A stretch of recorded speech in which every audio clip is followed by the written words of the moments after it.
የብዙ ተማሪዎች ችግር ከሆኑ ነገሮች ውስጥ አንደኛው ክፍል መግባት ማንዳቶሪ ነው፣ ግዴታ ነው። ነገር ግን እኛ ክፍል ውስጥ ይደብረናል። በቃ ክላስ ውስጥ መማር ያስጠላኛል፣ ክላስ ውስጥ ስማር ደስተኛ አይደለሁኝም ብላችሁ ብዙ ተማሪዎች ትጠይቁኛላችሁ። ዛሬ እንግዲህ ለእናንተና ሌሎችም ተመሳሳይ ሀሳብ ላላችሁ ተማሪዎች የሚሆን ቪዲዮ ነው ማለት ነው ያዘጋጀውላችሁ። በዚህ ቪዲዮ እንግዲህ ክላስ ውስጥ ለሚደብራችሁ፣ መማር ለሚያስጠላችሁ ተማሪዎች መማር እንዴት መውደድ እንደምትችሉ ስቴፖችን የያዘ መፍትሄ አዘጋጅቼላችኋለሁ። ከነዚህ ውስጥ እናንተን ማይመለከታችሁ ከናንተ ችግር ጋር ማይገናኘውን መተው ትችላላችሁ። አንደኛውን ግን መፍትሄ መተው አይቻልም።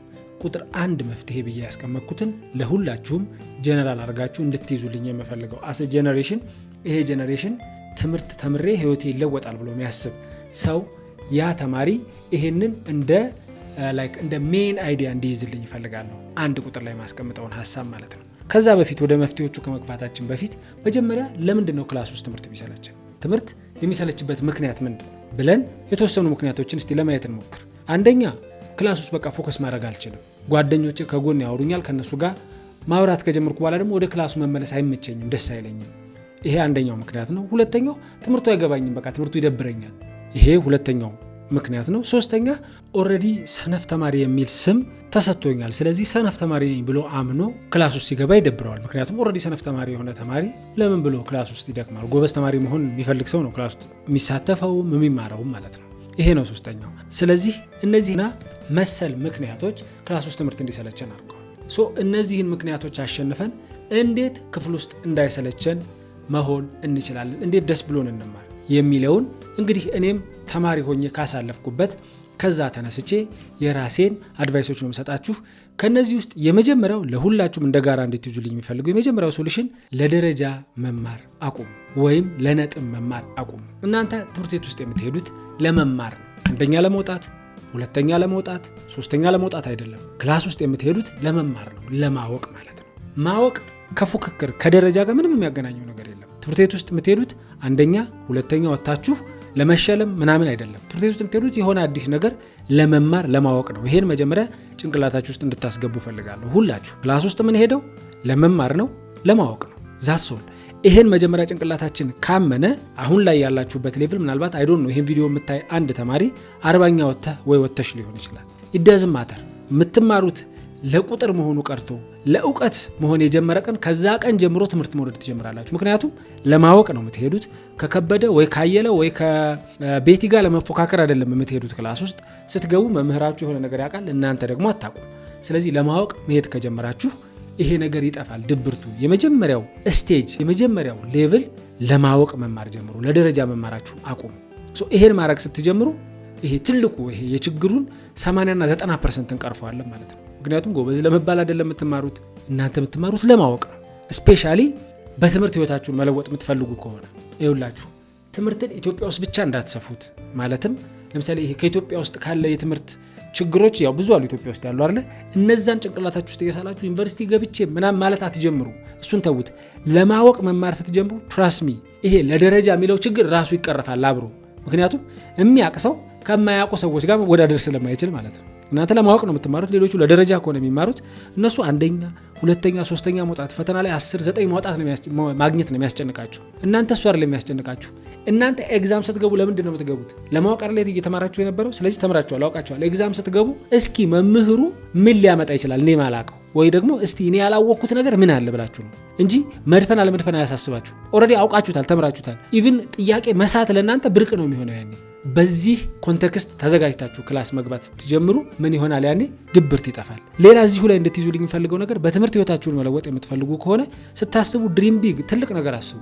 ስታስቡ ትልቅ ነገር አስቡ። ማለትም ለምሳሌ ከኢትዮጵያ ወጥቶ መማርን አስቡ። ምን ችግር አለው ከኢትዮጵያ ወጥቶ መማር? ለእናንተ ማን የከለከለው? እኔ ብዙ ጓደኞች አሉኝ ውጭ የተማሩም የሚማሩ፣ በጣም የድሃ ልጆች የነበሩ፣ መካከለኛ ደረጃ ላይም የነበሩ፣ ሀብታምም የነበሩ ቤተሰብ ያሏቸው ጓደኞች አሉኝ። ሶስቱንም እኩል ያደረጋቸው ምንድነው? ትምህርት ነው። ውጭ ወጥቷል። ምንም ገንዘብ የሌለው ፋሚሊ ልጅ የነበረ ነገር ግን በጣም ይሄ አውትስታንዲንግ የሆነ ኖሌጅ ያለው ልጅ እጁን ተስሞ ውጭ ወጥቶ እየተማረ ነው። አንድ ጓደኛ ጃፓን አለኝ። አሁን በዚህ ወይ ይወጣ ማለት ነው። ሶ ምን ልላችሁ ፈልጌ ነው ትምህርትን ስታስቡ አስፍታችሁ አስቡት። ይሄ ከቁጥር ከደረጃ አስፉትና ለማወቅ ያወቀ ሰው ትረስት ሚ የትም አይወድቅ። ካወቃችሁ የትም አትወድቁም። ይሄን በቃ ይሄን ወቁ። የሚያቅ ሰው የተማረ ሰው ይሄ ትክክለኛ ነው ተረቱ። የተማረና የበላ ወድቆ አይወድቅም የሚለው በነገራችን ላይ ሪል ነው። አጥባችሁ ኢትዮጵያ ውስጥ ግን አትሳሉት።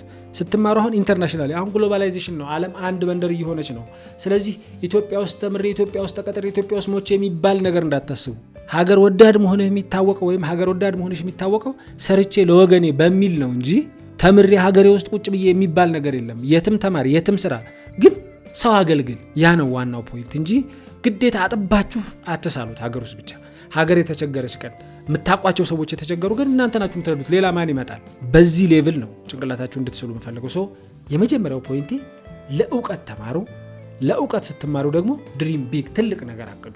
ይሄን ስታቅዱ ነው ክላስ ውስጥ መደበር መሰልቸት የሚያቆሙ። የመጀመሪያው ይሄ ነው ማለት ነው። ሁለተኛው ፖይንት ደግሞ ብዙ ጊዜ ችግራችሁ የክላስ ውስጥ የሚደብራችሁ ከጓደኞቻችሁ ጋር ጨዋታ ጀምራችሁ ከዛ ወደ ክላስ መመለስ የሚከብዳችሁ አይነት ተማሪዎች ከሆናችሁ ለእናንተ ነው ይሄ ሁለተኛው ፖይንት። ፊት ለፊት መቀመጥ ጀምሩ። ፊት ለፊት የመጀመሪያው ሮ ወይ ሁለተኛው ሮ ላይ መቀመጥ ጀምሩ። ስፔሻሊ የመጀመሪያው ሮ ላይ ይሄ ወደ ኋላ መቀመጥ ስትጀምሩ ፊዚካሊ ስናየው መጀመሪያ ፊዚካሊ የእይታ ችግር ያጋጥመን ይችላል። በደንብ ላይሰማን ይችላል። ይሄ ፊዚካል ፕሮብለሞቹ ናቸው፣ እዛ በአካል የሚገለጹ ፕሮብለሞቹ። ፊውቸር ፕሮብለሞቹ ግን ምን እንዳናረግ ያደርገናል? አንደኛ ለስ ፕሬዠር ነው የሚሰማን፣ ማለት ኢንጌጅ እንዳናረግ እንሆናለን ክላሱ ላይ። እኛን የመጠየቅ ፕሮባቢሊቲያችን ሬር ነው። ለመጠየቅም ያን ያህል አፕሪሺየት አንደራረግም እርስ በርስ እዛው። ምክንያቱም ወደ ኋላ የሚቀመጥ ተማሪ ብዙ ጊዜ ለወሬ እንዲያመቸው ስለሆነ ወደ ኋላ የሚቀመጠው ማለት ነው። እናንተ እንኳ ወሬኛ ባትሆኑ ከጎናችሁ ያለው ተማሪ ወሬ የሚወድ ይሄ የሚያወራ ጨዋታ የሚያዝናናው ከትምህርት ይልቅ ወደ ጨዋታው የሚያደላ ሊሆን ስለሚችል እሱ ድሪማችሁን ይገልባቸዋል። ጎበዝ ተማሪ የመሆን እድላችሁን ይገልባቸዋል። ስለዚህ የተሻለው አማራጭ ፊት ለፊት መቀመጥ ነው። ፊት ለፊት ስትቀመጡ ብዙ ነገሮች ይስተካከላሉ። በ2004 እና በ2005 የተደረጉ ሁለት ጥናቶችን ብቻ ልንገራችሁ። በ2004 ቤንዲክትና ሃውግ የሚባሉ ወይም ጄኒፈር ሃውግ የሚባሉ ሁለት ሴት ሪሰርቸሮች ናቸው ጥናት ያደረጉት ፊት ለፊት በመቀመጥ ላይ። እንዲሁም ደግሞ በ2005 ፐርኪንስ እና ዊማን የሚባሉ ሁለት ፊዚስቶች እንደዚሁ እዚሁ ተመሳሳይ ፊት ለፊት በተቀመጡ ተማሪዎች ነው ኋላ የተቀመጡ ተማሪዎች ላይ ባደረጉት ጥናት ፊት ለፊት የተቀመጡ ተማሪዎች በጣም ብዙ ቼንጅ አሳይተዋል ኋላ ከሚቀመጡት። አንደኛ ትልቅ ስኮረሮች ነበሩ፣ ማለት በደረጃ ትልቅ ደረጃ የያዙ የነበሩ ወይም ሃይ ግሬድ ያገኙ የነበሩት ፊት ለፊት የሚቀመጡት ናቸው። ሁለተኛ በፊት ስለተቀመጡ ምን ጥያቄ ይጠይቃሉ፣ ኮንሰንትሬትድ ናቸው። ምክንያቱም ምንም የሚታያቸው ነገር የለም፣ ፊት ለፊት ናቸው፣ የሚታያቸው ነገር እሱ ብቻ ስለሆነ።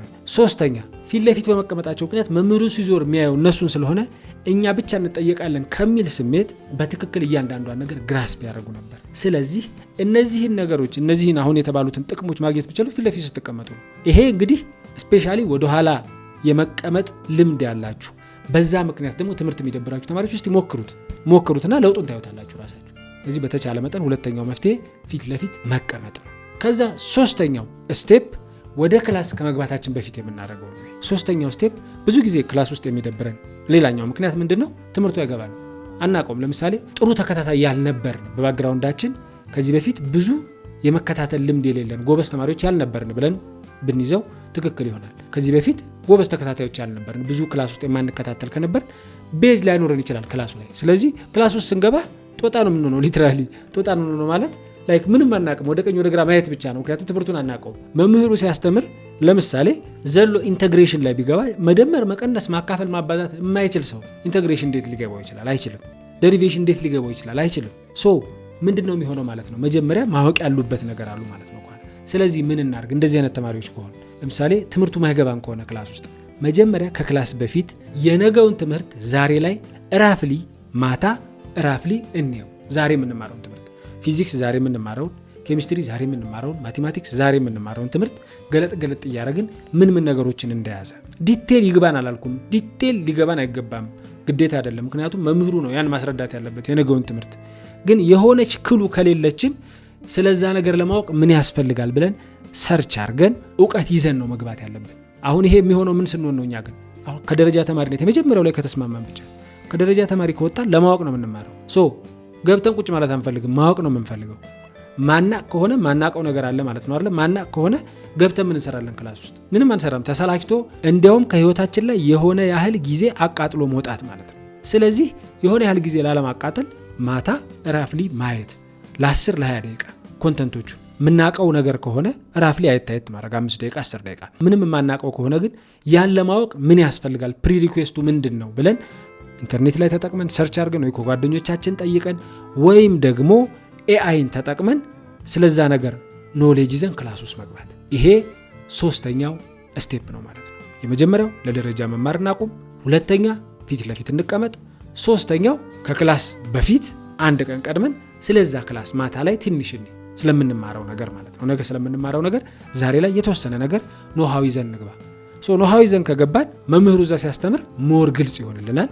ከዛስ ሞር ግልጽ የሚሆንልን ከሆነ አሁን ትምህርቱ አይሰለቸንም ማለት ነው። በትክክል እንከታተል። ለምን የሆነ ነገር እየገባን ነው። ምንም ካልገባን ነው በጭፍን ግልቢያ ስለሚሆን ተሰላችተን የምንወጣው ማለት ነው። ሶስተኛው ስቴፕ ላይ ከደረስን አራተኛው ምንድነው ነው? አራተኛው ኖት መያዝ ነው። ብዙ ጊዜ ኖት መያዝ ሲባል ተማሪዎች ወይ ማስታወሻ መያዝ ሲባል ለብሩ ጊዜያችንን መንገለው ይልቅ ትምህርቱ ላይ ፎከስ ማድረግ አይሻልም ወይ ይሉኛል ብዙ ተማሪዎች ከሚጠይቁን ጥያቄዎች ውስጥ ነው ይሄ አንደኛው ነው። ምን መሰላችሁ?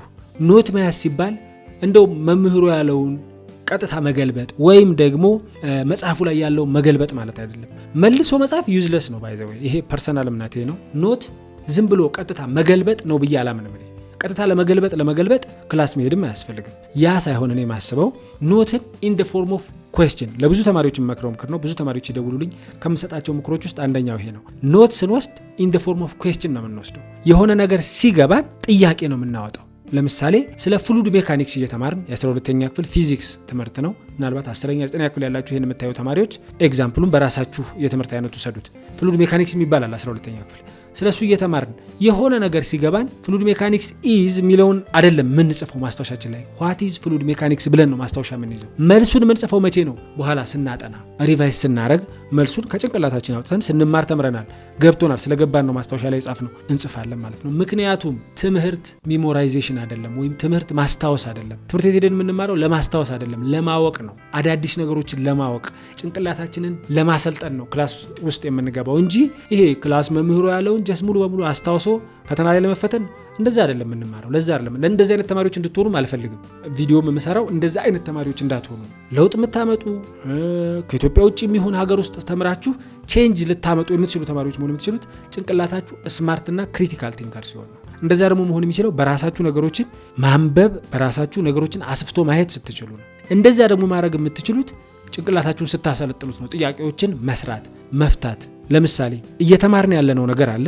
እየተማርን ያለነው ነገር ልክ እንደገባን ጥያቄ ያዝን አይደለ? ከዛ እቤት ሄደን ልክ ያን ነገር ልንመልስ ስንሞክር ጭንቅላታችንን እያስገደድነው ነው ማለት ነው። ጭንቅላታችንን እያስገደድነው ነው እንዲያስታውስ እያሰለጠንነው ነው ማለት ነው። ይሄ አራተኛው መንገድ ነው ማለት ነው። አራተኛው መንገድ ነው። 4 ፖይንቶች አየን አይደለ? አምስተኛው ፖይንታችን ምንድነው? መምህሩን መጠየቅ ነው። ክላስ ውስጥ እንዳይሰለቸን መምህርን ጠይቅ።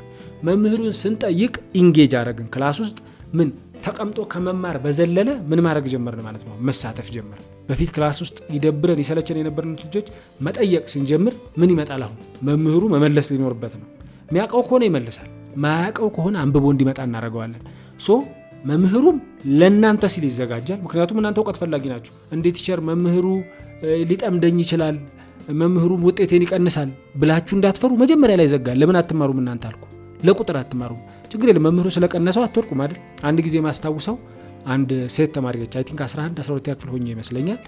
አንድ መምህር በስህተት ነው ውጤቷን ቀነሰባት እና ልጅቷ ትንሽ ፖላይትነስ ያንሳታል። በሰዓቱ ሆት ሆና ተናዳ ስለነበረ ሄደችው መምህሩ ጋር ሄዳ ለምንድን ነው ውጤቴን ማታስተካክልልኝ ትለዋለች። እና የሄደችበት መንገድ ፖላይት ስላልነበር መምህሩ አልተረዳትም። ምክንያቱም በቁጣ ነው ሄደችው። ሰው አላስተካከልም አላት ማለት ነው።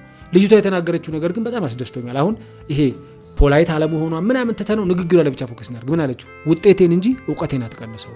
እናንተ ከመምህሩ ጋር በጣም ትክክለኛ ግንኙነት ይኖራችሁ፣ በፍቅር ተነጋገሩ። መምህሩ ይበሳጭ፣ እናንተ መምህራችሁ ነው፣ አባታችሁ ነው፣ አክብራችሁ ተማሩ። ጥያቄ ግን ጠይቁ። የፈለገ ይክፋው፣ የፈለገ ውጤታችሁን ይቀንሰው፣ እውቀታችሁን አይቀንሰው። አይታችሁት የማይመልስ ከሆነ ወደፊት ምን ታደርጋላችሁ? በራሳችሁ መፍጨርጨርን ትለምዳላችሁ። ለምን? መምህሩ አቅሙ እንዳልሆነ ካወቃችሁ ኦልሬዲ እናንተ በልጣችሁታል ማለት ነው። በዚህ መንገድ ውስጥ ክላስ ውስጥ መሰልቸታችሁ ይጠፋል ማለት ነው። ምክንያቱም መምህር መጠየቅ ሲጀምሩ መምህሩ እየተዘጋጀ ይመጣል። ሞስት ፕሮባብሊ እንደዛ ነው የሚሆነው። መምህሩ እየተዘጋጀ መምጣት ይጀምራል። ለምን? ዳራ አንድ ቦምብ ልጅ ያለ የሚጠይቀኝ፣ ዳራ አንድ ቦምብ ልጅ ያለች የምትጠይቀኝ ይባላል አይደለ? ክላስ ውስጥ እና እንደዛ አይነት ተማሪ መሆን ትጀምራላችሁ ማለት ነው። እንደዛ አይነት ተማሪ መሆን ስትጀምሩ መምህሩ ራሱ እናንተን እየወደደ ይመጣል። እናንተ ደግሞ ክላሱን እየወደዳችሁ ትመጣላችሁ። መሰልቸቱ ምን ይሆናል ማለት ነው? ይቀራል ማለት ነው። መሰልቸቱ ይቀራል ማለት ነው። የመጨረሻው ፖይንቴ ክላስ ውስጥ ትኩረት ማድረግ ነው። አንዳንድ ጊዜ ክላስ ውስጥ ሆነን ልክ የቲክቶክ ዘመኑና ብዙ ጊዜ ምን እንለምዳለን እኛ ስክሮል እናደርጋለን አይደል? ቲክቶክ ስክሮል ስናደርግ አይታችሁ ከሆነ አንዳንድ ጊዜ ሐሳቡንም አንጨርስም። በቃ ቶሎ መሄድ ይሄ ኮንሰንትሬት የማድረግ አቅሙ የጭንቅላታችን ቀንሷል። በቃ በጣም አጫጭር ነገር ነው የምንወደው። ሙሉ ነገሮችን አጥርቶ ለማየት እየተሰላቸን እንመጣለን። እንደዛ አይነት ነገር ክላስ ውስጥ የሚታይብናል። በቃ ክላስ ውስጥ ቁጭ ብለን ትንሽ ነገር እንደሰማን ጭው ብለን ወይ ውጭ ነን ወይ መንገድ ላይ ነን በሐሳብ ማለት ነው፣ ወይ ቤት ነን ወይ ፊልም እያየን ነው። አንዳንዶቻችን ኳስ እያየን ነው በሐሳብ። እንግዲህ ወንዱን ነው የምናገረው፣ የሴቶቹን ደግሞ ሴቶቹ ታውቁታላችሁ እንዴት እንደምታስቡ። እንደዚህ አይነት ነገሮችን ለመተው ራሳችንን ማስታወስ። ለምሳሌ ወደ ሌላ ቦታ በሐሳብ ስንሄድ ኖ ክላስ ውስጥ ነው ብለን ራሳችንን መልሰዋለን። ሐሳባችንን በዚህ ራሳችንን የምንገዛው። ይሄን በማድረግ ትኩረታችንን ትምህርቱ ላይ ማድረግ ስፔሻሊ የፐርሰናል አድቫይሴ ይሄ ቲክቶክ እና ዩቲዩብ ሾርት የሚባሉ ነገሮችን ፉሊ ብትተው፣ ትምህርት ላይ ፎከስ ማድረግ የምትፈልጉ ተማሪዎች ማለት ነው፣ ፉሊ ብትተው ትጠቀማላችሁ። ጊዜ ገድባችሁለት ቲክቶክን ብትጠቀሙ ትችላላችሁ፣ ፖዚቲቭ ነገር ካገኛችሁበት። ግን ማይጠቅማችሁ ሆኖ ካገኛችሁት እስቲ ራሳችሁ መዝኑት። እርግጠኛ ሆኜ የምነግራችሁ ይሄ ኮንሰንትሬሽን ማድረግ የምንችልበት ይሄ ትኩረት የማድረግ መጠናችን እንዲቀንስ እያደረገው ነው ይሄ ቲክቶክ እና ዩቲዩብ ሾርት የምንለው ነገር። አንዳንዶቻችን እኮ ቲክቶክ እኔ በመለከትበት ጊዜ ማስታውሰው ኢቭን ኮንተንቱን ማየት አቅቶኝ ጫን ብዬ በፍጥነት እንዲያልፍ አደርገዋለሁ፣ ቶሎ ሰምቶ ለማለፍ ማለት ነው። ይሄን ያህል ትዕግስት የለሽ እንድንሆን እያደረገን ነው። ትኩረት ማድረግ የምንችልበትን አቅም እየቀነሰው ነው። ይሄ ነገራችንን በማሻሻል ክላስ ውስጥ ሙሉ በሙሉ ፕሬዘንት ሆነን ክላሱን ተከታትለን ጥሩ ውጤት አምጥተን በህይወታችን ደግሞ የምንፈልግበት ሌቭል ላይ መድረስ እንችላለን። ትምህርት በትክክል ጠቃሚ ነው። ጥቅሙንም በትክክል ማሳየት እንችላለን። ግን ትክክለኛ ተማሪ ሆነን ነው። ገብቷችኋል? አሁን አንዳንድ ጊዜ ከዚህ ከርዕሳችን ጋር ባይገናኝም ለብቻው ቪዲዮ ሰራለታለሁ። ይሄን ሐሳብ ብቻውን ይሄ ስለ ትምህርት ለብቻው መናገር የምፈልገው ነገር አለ። ነገር ግን አንድ ልነግራችሁ የምፈልገው ነገር ክላስ ውስጥ ተቀምጣችሁ ትምህርት ምን ይሰራል የተማሩት የደረሱ ብላችሁ የምታስቡ ተማሪዎች አንድ የምሰጣችሁ ምክር ትረስት ሚ ስላልተማሩ ነው የትም ያልደረሱት። ተማሩ የተባሉት ሰዎች በትክክል የተማሩ ሰዎች አሁን ላይ ያሉበት ቦታ ትልቅ ቦታ። በትክክል የተማሩ ሰዎች ማለት ፎር ይዘው የተመረቁ ማለት አይደለም፣ በነጥብ አይደለም የሚለካው። በትክክለኛ እውቀቱ ያላቸው ሰዎች ግን አብዛኞቹ ቦታቸው ላይ ነው ያሉት። ምን ያላቸው እውቀቱ ያላቸው ሰዎች እኔ ማቃቸው ሰዎች አሉ፣ የግራጁዌሽን ለት የተደወለላቸው ከካምፓኒዎች ማለት ነው። የግራጁዌሽን ለት ግን ዘይኖ ምን እያደረጉ እንደነበር ክላስ ውስጥ ያውቃሉ በፊት ሲማሩ እነዛ ተማሪዎች። ትምህርት ትክክለኛ ተማሪ ከሆንን ትምህርት አይሰለቸንም፣ በትምህርት ማናፍርም፣ ትምህርት ራሱ ይከፍለናል ብዬ አምናለሁ። ተስፋ አረጋለሁ እንግዲህ ከዛሬው ርዕስ ብዙ ጥቅም እንዳገኛችሁ። እንግዲህ ተማሪዎች የዛሬው ቪዲዮ ሐሳብ ይሄን ይመስል ነበረ። አሁን ካልኳችሁ ስቴፖች ውስጥ የማይመለከታችሁም በማውጣት ለምሳሌ ኋላውን በርማት ተቀመጡ ከሆናችሁ ያው ሁለተኛውን ስቴፕ ቪዲዮንም ማየት አይጠበቅባችሁም ነበር ማለት ነው። ሁለተኛው እቺ ፊት ለፊት ተቀመጡ የምትለው ምክንያቱም እናንተ ኦሬዲ ፊት የምትቀመጡ ከሆናችሁ እያረጋችሁ ያላችሁትን በዛው አጠናክራችሁ ቀጥሉ። ከጠቀስኳቸው ርዕሶች ውስጥ እያረጋችሁ ያልሆነውን ነገር ደግሞ ለማድረግ ሞክሩ። አሁን ከዚህ በኋላ ለማድረግ ሞክሩ። ተስፋ አረጋለሁ ብዙ ጠቃሚ ነገር እንዳገኛችሁበት ከዚህ ቪዲዮ። ዊንግ ዋን አካዳሚ ሁሌም የተማሪዎቻችን ምርጫ ነው። መልካም ጊዜ